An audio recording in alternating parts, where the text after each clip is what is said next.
Hi everyone, welcome back to the Kraftgali channel. It's Mary. Today we are going to be having a lot of fun with this very simple to do card that I feel packs a lot of punch. So I know whenever anyone I know gets a shaker card that I give them, they absolutely love it. It's such a fun technique. So we're going to walk through this very simple and fun card. So we're going to get to play with some watercolors today. Here I'm using some Reeves watercolors, and I'm only going to be using the blue and the green. So you can use distress oxides, distress inks to watercolor, and you can get the same exact effect. In fact, the distress line has a lot more selection than just this small palette here. So that's another way that I watercolor. So I'm just putting down, making sure my watercolor paper is very wet. And then I'm going to take my brush and just kind of play with the colors and mix them a little bit. I'm getting some turquoisey color in there, some blue and some green. And once I feel like it's where I like it, I am then going to just sop up a little bit on the sides so that it doesn't take extra long to dry, put it aside. And then I'm going to take out this amazing Hero Arts stamp set with coordinating dies. And this is a mermaid set, and I absolutely love this. The images are intricate and beautiful, and they're actually very easy to color as well. So I'm going to use some Memento ink here on some Nina Solar White 80 pound cardstock, and I am going to start coloring with my Spectrum Noir.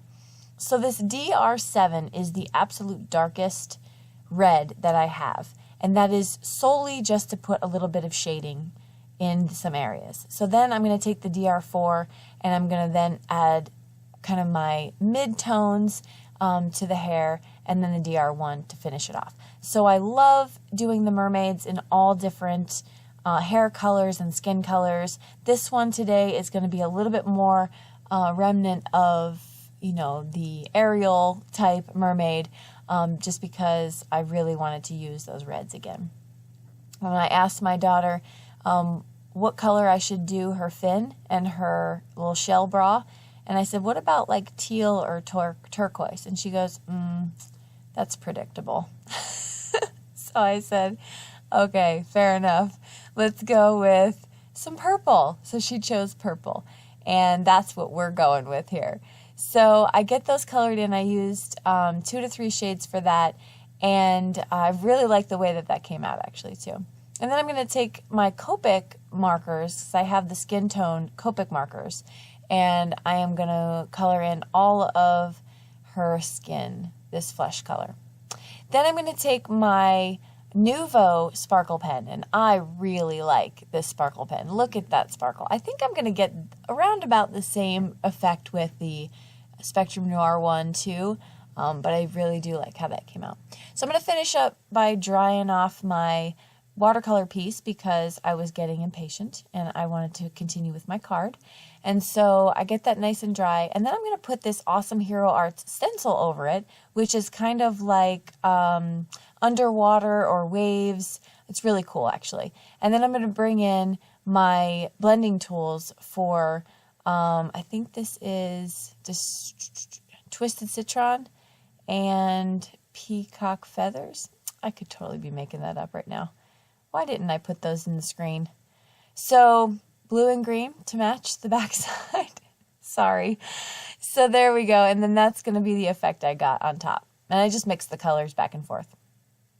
I wanted to put a little shimmer on that. So that's exactly what I did with my shimmer spray.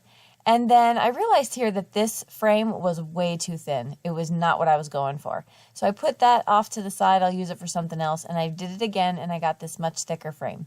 Going to use some really strong score tape to hold that down because it is glitter cardstock.